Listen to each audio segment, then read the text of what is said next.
स्वागत है आप सभी का हमारे इस चैनल में। आज के इस वीडियो में टीजीटी और पीजीटी चित्रकला की तैयारी के लिए प्रैक्टिस सेट हल करेंगे और आज के इस प्रैक्टिस सेट में आपको पूरे 50 प्रश्न मिलेंगे और ये 50 प्रश्न आपके एग्जाम के लिए बहुत ही लाभदायक हो सकते हैं। तो चलिए आज के इन प्रश्नों को हल करते हैं। उम्मीद है आज का ये वीडियो आपको अच्छा लगेगा और अगर वीडियो आपको अच्छा लगे तो वीडियो को लाइक कर दिया करें और शेयर कर दिया करें अधिक से अधिक लोग को।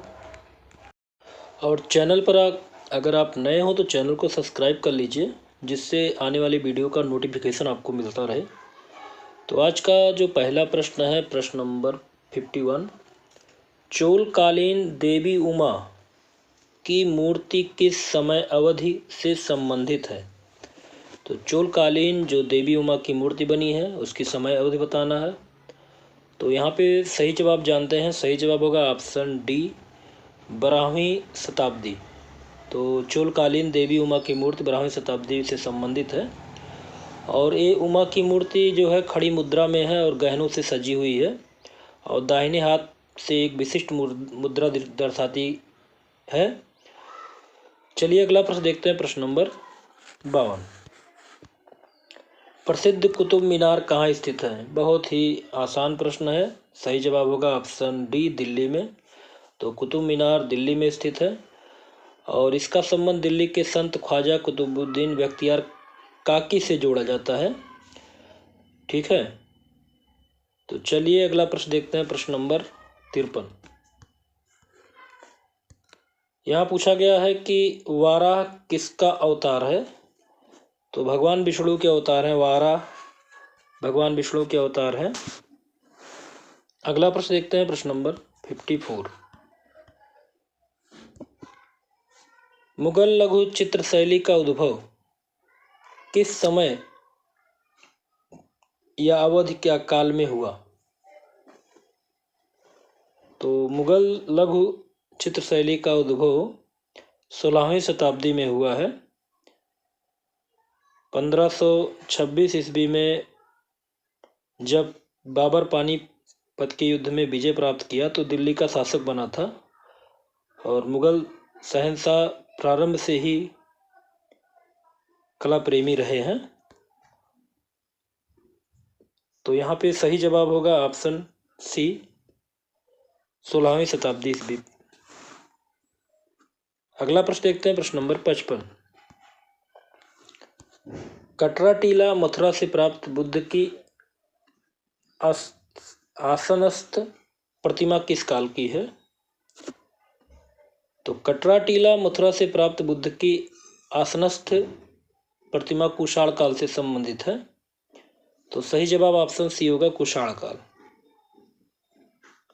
आगे देखते हैं। प्रश्न नंबर 56, सिंधु घाटी सभ्यता की कांस्य मूर्तियां किस तकनीक में ढाली गई हैं? तो सही जवाब होगा ऑप्शन बी, मोम निकालकर बनाने की विधि। ठीक है, तो सिंधु घाटी सभ्यता की कांस्य मूर्तियां मोम निकालकर बनाने की विधि तकनीक से ढाली गई हैं। अगला प्रश्न देखते हैं। प्रश्न नंबर 57, एलोरा की गुफा मंदिरों का निर्माण किसने करवाया था? तो यहाँ पे सही जवाब होगा ऑप्शन सी, राष्ट्रकूटों ने। तो ये जो मंदिर है पूर्णतः द्रविड़ शैली में निर्मित है। अगला प्रश्न देखते हैं। प्रश्न नंबर 58, बुद्ध की मानवीय रूप में प्रतिमाएं चित्र खाली स्थान में प्राप्त होती है। तो सही जवाब होगा ऑप्शन सी, महायान संप्रदाय। तो बुद्ध की मानवीय रूप में जो प्रतिमाएं बनी हुई हैं महान संप्रदाय से संबंधित हैं। अगला देखते हैं। प्रश्न नंबर 59, मुगल लघु चित्रकला के गठन में तकनीकी परिपेक्ष की महत्वपूर्ण भूमिका किसने निभाई? तो सही जवाब होगा ऑप्शन डी, मीर सैयद अली। तो मुगल लघु चित्र कला के गठन में तकनीकी परिपेक्ष या निरीक्षक हैं की भूमिका निभाने वाले थे मुख्य रूप से मीर सैयद अली। अगला देखते हैं और एक बात और जान लेते हैं यह ईरान की साफ़वी शैली के चित्रकार थे। मीर सैयद अली जो थे ईरान की साफ़वी शैली के चित्रकार थे। अगला प्रश्न देखते हैं, प्रश्न नंबर 60। कोणार्क का मंदिर किस भारतीय देवता को समर्पित है? तो कोणार्क का मंदिर जो है सूर्य देवता को समर्पित है। और कोणार्क का सूर्य मंदिर भारत के उड़ीसा राज्य के पुरी नगर में स्थित है। 13वीं शताब्दी में गंग वंश के राजा नरसिंह देव द्वारा लाल बलुआ पत्थर से एवं ग्रेनाइट पत्थर से इसका निर्माण करवाया गया था। अगला प्रश्न देखते हैं, प्रश्न नंबर 68। प्रसिद्ध पांडुलिपि दास्ताने अमीर हमजानामा नाम से जिसको जाना जाता है के अधिकांश भाग को किस मुगल शहंशाह के संरक्षण में चित्रित किया गया? तो प्रसिद्ध चित्रित पांडुलिपि दास्ताने अमीर हमजा के अधिकांश भाग को मुगल शहंशाह अकबर के शासनकाल में चित्रित किया गया था। तो सही जवाब होगा ऑप्शन सी। और ये जो लिखित हमजानामा है 14 खंड में विभक्त है और इसके 1400 पन्नों को चित्रित करने में लगभग जो बताया गया है 15 वर्ष लगे हुए हैं। अगला प्रश्न देखते हैं, प्रश्न नंबर 62। प्रसिद्ध राजस्थानी लघुचित्र राजा अनिरुद्ध सिंह हाड़ा के चित्रकार का नाम बताइए। तो प्रसिद्ध चित्र राजा अनिरुद्ध सिंह हाड़ा राजस्थानी शैली की उपशैली बूदी शैली में 18वीं शताब्दी में उत्कल राम ने बनाया था। ऑप्शन ए यहाँ सही होगा, उत्कल राम। और यह चित्र जो है कागज पर जल रंग की विधि से टेम्परा विधि में बनाई गई है और इसको वर्तमान में राष्ट्रीय संग्रहालय नई दिल्ली में संग्रहित किया गया है। अगला प्रश्न देखते हैं, प्रश्न नंबर 63। किस काल में प्रसिद्ध शिलाकट मूर्ति शिल्प गंगा अवतरण निर्मित हुआ? तो सही जवाब होगा ऑप्शन सी, पल्लव काल में।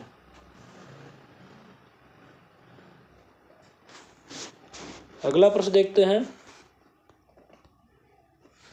मुगल शैली के प्रसिद्ध लोकचित्र दारा शिकोह की बारात के चित्रकार का नाम बताइए। सही जवाब होगा ऑप्शन ए, हाजी मदानी। और हाजी मदानी ने इसको जो है जल रंग की टेम्परा विधि में चित्रित किया है कागज पे और ये भी वर्तमान में राष्ट्रीय संग्रहालय नई दिल्ली में संग्रहित है। तो मुगल चित्र प्रसिद्ध लोकचित्र जो दारा शिकोह की बारात है इसको बनाने वाले हैं हाजी मदानी। अगला प्रश्न है, समकालीन भारतीय कलाकार अनुपम सूद द्वारा बनाए गए छापा चित्र का शीर्षक बताइए। तो अनुपम सूद द्वारा बनाए गए छापा चित्र का जो शीर्षक था वो है दीवारों से सरोकार। ऑप्शन बी यहाँ पे सही होगा। इस चित्र में एक महिला को विधवा के परंपरागत सफ़ेद लिबास में करुण मुद्रा में बैठे हुए दिखाया गया है और ये राष्ट्रीय आधुनिक कला संग्रहालय नई दिल्ली में रखा हुआ है। तो दीवारों से सरोकार। अगला प्रश्न देखते हैं, प्रश्न नंबर 66। प्रसिद्ध समकालीन आधुनिक भारतीय चित्र गपसप की रचना किसने की? गपसप चित्र की रचना किसने की? NS बेंद्रे ने किया है। तो प्रसिद्ध आधुनिक भारतीय चित्र गपसप की रचना NS बेंद्रे ने तैल रंग के माध्यम में कैनवास पर किया था और इस रचना में 3 आदिवासी बालाओं को तालाब के किनारे गपशप करते हुए दिखाया है। NS बेंद्रे ने अपनी इस गपशप रचना में 3 आदिवासी बालाओं को तालाब के किनारे गपशप करते हुए दिखाया है। आगे देखते हैं, अगला प्रश्न है हमारे पास, भारतीय पौराणिक गाथाओं का मनोहारी अंकन के किस आधुनिक भारतीय चित्रकार ने किया? तो भारतीय पौराणिक गाथाओं का मनोहारी अंकन आधुनिक भारतीय चित्रकार राजा रवि वर्मा ने किया। ऑप्शन बी यहाँ पे सही होगा। आगे देखते हैं, अगला प्रश्न है, गर्भगृह की अवधारणा किससे संबंधित है? तो गर्भगृह की अवधारणा हिंदू मंदिरों से संबंधित है। ऑप्शन बी यहाँ पे सही होगा, हिंदू मंदिर। तो गर्भगृह मंदिर का वो भाग होता है जिसमें देव मूर्ति की स्थापना की जाती है, उसी को गर्भगृह कहते हैं। आगे देखते हैं प्रश्न नंबर 69। मोहनजोदड़ो से प्राप्त नर्तकी डांसिंग गर्ल की मूर्ति किस सामग्री से बनी हुई है? इंपॉर्टेंट प्रश्न है, हमेशा पूछा भी जाता है। तो सही जवाब होगा ऑप्शन डी, ब्रांज, कांस्य माध्यम में। तो सिंधु घाटी की कलाकृति में एक सबसे उत्तम कृति जो है नाचती हुई लड़की, जो कि कांस्य प्रतिमा में बनाई गई है। इसकी ऊंचाई लगभग 4 इंच बताई जाती है। अगला प्रश्न देखते हैं, प्रश्न नंबर 70। अशोक स्तंभ के शीर्ष पर अधिकांशतया बाघ, हाथी और खाली स्थान को दर्शाया गया है। तो अशोक स्तंभ के शीर्ष पर अधिकांशतया जो है वो वृषभ को दिखाया गया है, वृषभ को दर्शाया गया। ऑप्शन सी यहाँ पे सही होगा, वृषभ। अगला प्रश्न देखते हैं, प्रश्न नंबर 71। वीडियो को लाइक ना किया हो तो मित्रों वीडियो को लाइक कर दें। यहाँ पूछा गया है कि किसी भी बोतल का रेखांकन करने के लिए इनमें से किस ज्यामितीय आकार का प्रयोग करते हैं? सही जवाब होगा ऑप्शन सी, बेलन। तो किसी भी बोतल का रेखांकन करने के लिए बेलन ज्यामितीय आकार का प्रयोग करते हैं। अगला प्रश्न देखते हैं, प्रश्न नंबर 72। राजस्थानी लघुचित्र का उद्भव, जन्म, आरंभ किस काल या किस समय अवधि में हुआ? तो यहाँ पे सही जवाब होगा ऑप्शन बी, 16वीं शताब्दी ईस्वी में। ऑप्शन बी यहाँ पे सही होगा। राजस्थानी लघुचित्र का उद्भव 16वीं शताब्दी ईस्वी में हुआ है। अगला प्रश्न देखते हैं, प्रश्न नंबर 73। भारत के किस वर्तमान प्रांत में सांची का महास्तूप स्थित है? तो भारत के मध्य प्रदेश में सांची का स्तूप स्थित है। ऑप्शन बी यहाँ पे सही होगा। तो भोपाल से लगभग 50 किलोमीटर दूर सांची जो है वो यूनेस्को के द्वारा विश्व धरोहर विरासत में घोषित किया गया है। और यहाँ अनेक छोटे बड़े स्तूप हैं, जिनमें से 3 मुख्य रूप से हैं। चलिए अगला प्रश्न देखते हैं, प्रश्न नंबर 74। प्रसिद्ध शैल उत्कीर्ण त्रिमूर्ति में है। तो यहाँ पे सही जवाब होगा ऑप्शन सी, एलिफेंटा गुफाएं। तो प्रसिद्ध शैल उत्कीर्ण त्रिमूर्ति एलिफेंटा गुफा में है। अगला प्रश्न देखते हैं, प्रश्न नंबर 75। प्रसिद्ध मूर्ति शिल्प परखम यक्ष, प्रसिद्ध जो मूर्ति बनी हुई है परखम यक्ष किससे संबंधित है? तो सही जवाब होगा ऑप्शन सी, मौर्य काल से। तो प्रसिद्ध मूर्ति शिल्प परखम यक्ष जो है मौर्य काल से संबंधित है। आगे देखते हैं, प्रश्न नंबर 76।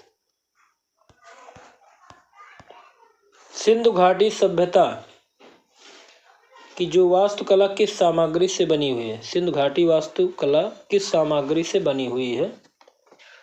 सही जवाब होगा ऑप्शन सी, पकी हुई ईंटों से। आगे देखते हैं, अगला प्रश्न है प्रश्न नंबर 77। राजस्थानी लघुचित्र की किशनगढ़ उपशैली के उत्कृष्ट चित्रों की खोज का श्रेय किसको जाता है? तो यहाँ पे सही जवाब होगा option C, professor Eric Dickinson.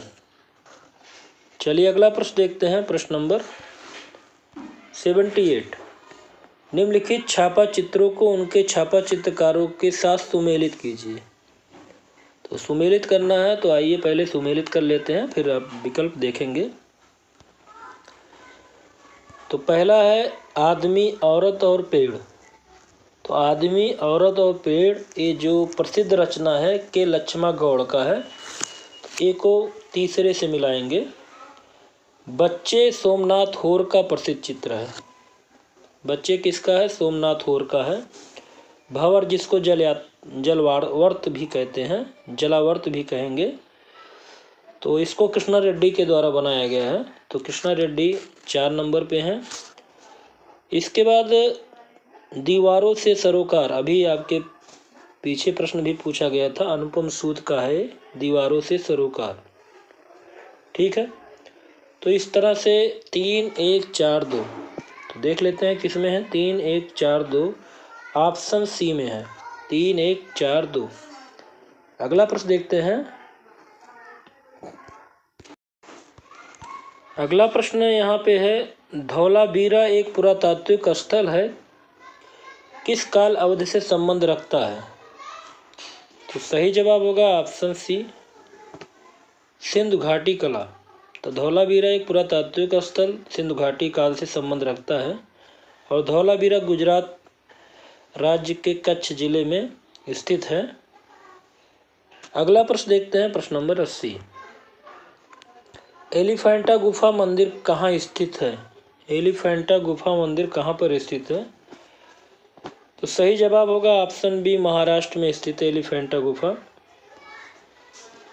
Mumbai के पास स्थित एलिफेंटा गुफा शैव धर्म से संबंधित है। आगे देखते हैं प्रश्न नंबर 81।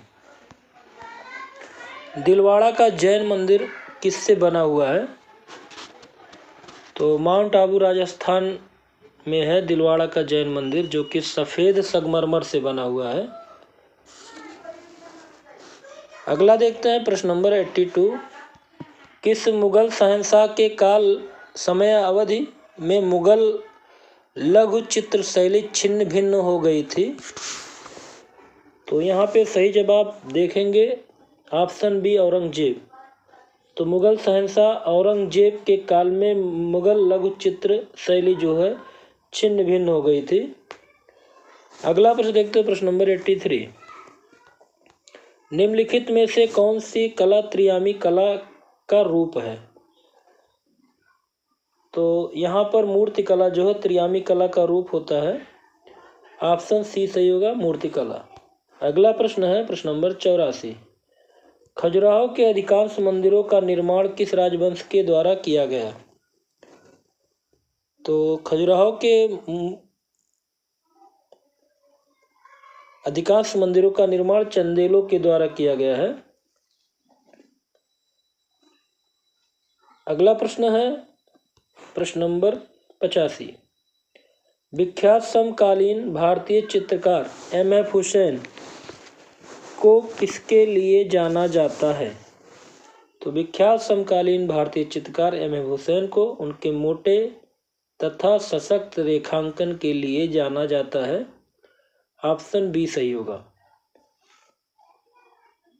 तो हुसैन शैली का विकास मोटी रेखाओं से घिरी आकृतियों में दैनिक जीवन के सैकड़ों चित्रों का निर्माण के साथ साथ अनेक रेखा चित्र भी बनाए हैं। अगला प्रश्न है प्रश्न नंबर 86। प्रसिद्ध राजस्थानी लघुचित्र कृष्ण झूले पर किसने चित्रित किया है? तो प्रसिद्ध राजस्थानी लघुचित्र कृष्ण झूले पर चित्रित करने वाले हैं नूरुद्दीन। बीकानेर शैली में चित्रित किया गया नूरुद्दीन। अगला प्रश्न है प्रश्न नंबर 87। मोहनजोदड़ो से प्राप्त मूर्ति शिल्प मातृ देवी, मोहनजोदड़ो से प्राप्त मूर्ति शिल्प मातृ देवी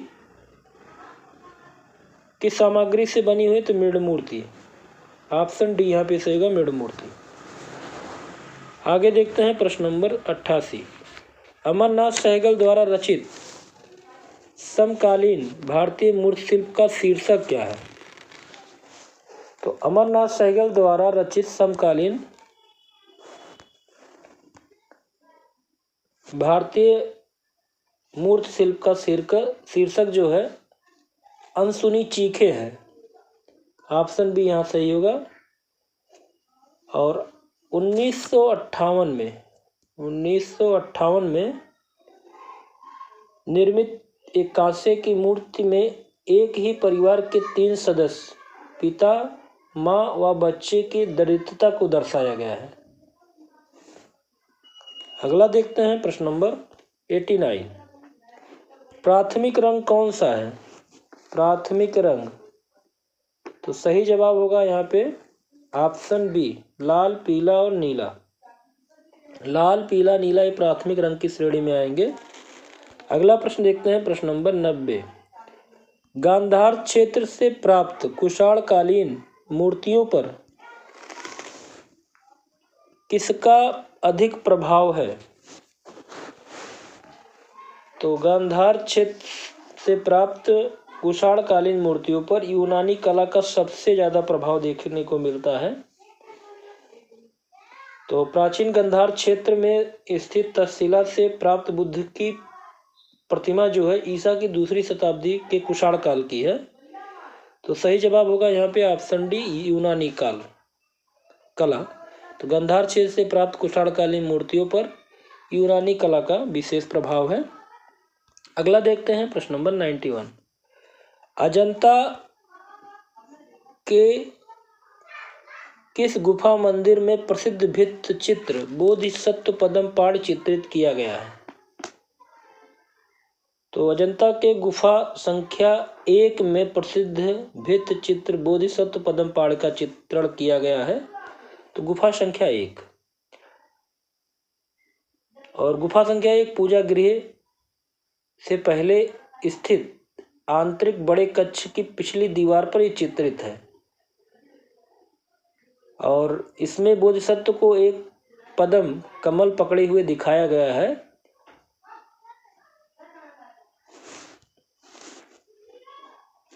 तो ऑप्शन यहाँ पे सही होगा डी, गुफा संख्या 1।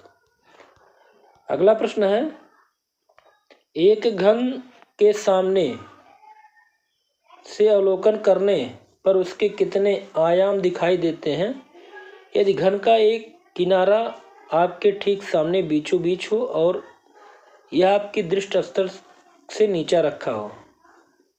तो सही जवाब होगा ऑप्शन सी, 3। किसी भी एंगल पर, अगर किसी भी कोण पर घन को रखा जाए एंगल पर, तो वो 3 ही आयाम उसके दिखाई देंगे, इसलिए त्रियामी भी कहते हैं इसको। अगला देखते हैं, प्रश्न नंबर 93। भारतीय मूर्तिकला में शैलियों का सही कालानुक्रम चुनिए। तो सही जवाब होगा ऑप्शन सी, मौर्य, शुंग, कुषाण और गुप्त। मौर्य काल, शुंग काल, कुषाण काल और गुप्त काल। अगला प्रश्न देखते हैं, मध्य प्रदेश में विदिशा के समीप स्थित उदयगिर गुफाएं संबंधित हैं। तो मध्य प्रदेश में विदिशा के समीप स्थित उदयगिर की गुफाएं गुप्त काल से संबंधित है।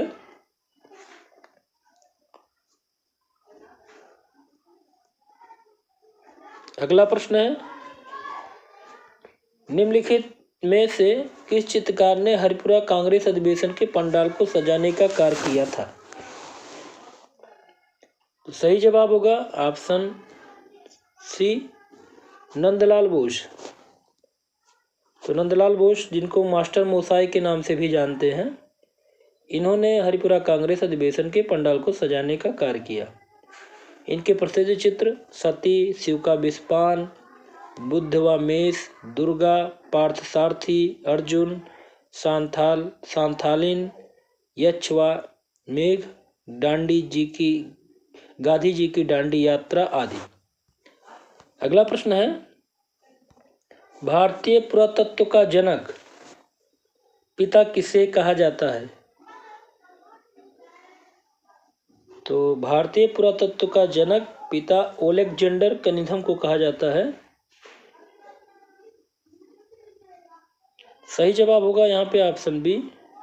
और ओलेक्जेंडर बंगाल इंजीनियरिंग ग्रुप के एक ब्रिटिश सेना के इंजीनियर थे, जिन्होंने बाद में भारत के इतिहास व पुरातत्व में रुचि रखी और 1861 ईस्वी में उन्हें भारत सरकार के पुरातत्व सर्वेक्षण के नवनिर्मित पद पर नियुक्त किया गया था।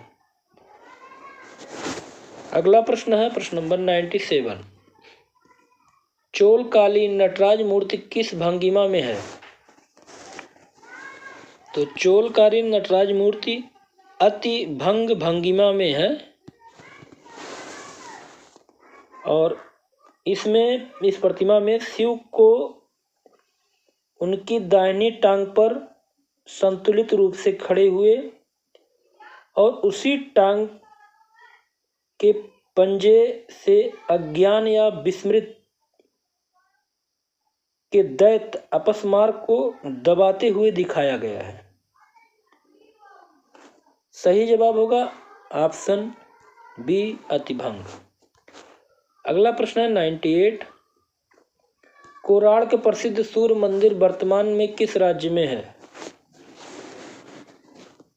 तो उड़ीसा में है सूर्य का मंदिर, और उड़ीसा राज्य के पुरी नगर में स्थित है।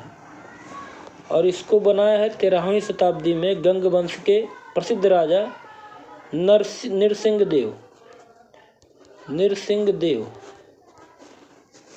ने लाल बलुआ पत्थर और ग्रेनाइट पत्थर से इसका निर्माण करवाया था।